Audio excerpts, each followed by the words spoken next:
देख रहे हैं पॉइंट भोजपुरी चैनल में आप लोगों का स्वागत है। दोस्तों बता दें कि कल अन्नपूर्णा फिल्म से एक सॉन्ग, जो कि सॉन्ग का नाम है पड़े जालू अत्तवार के, और ये बहुत ही धांसू सॉन्ग है।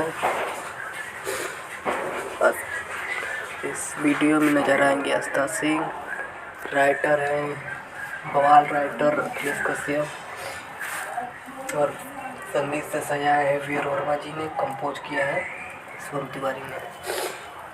तो बता दें कि ये सॉन्ग कम से कम 5-6 महीने पहले शूट हो चुका था, लेकिन एग्रीमेंट के चक्कर से इसे रिलीज नहीं किया जा रहा था। इसीलिए इस सॉन्ग को अब जाके रिलीज किया जाएगा। तो कल तैयार रहिए आप लोग बवाल मचाने के लिए। सॉन्ग आ रहा है अन्नपूर्णा फिल्म पे। तो कैसा लगा अपडेट कमेंट बॉक्स में बताइएगा। तब तक के लिए जय हिंद, जय भोजपुरी।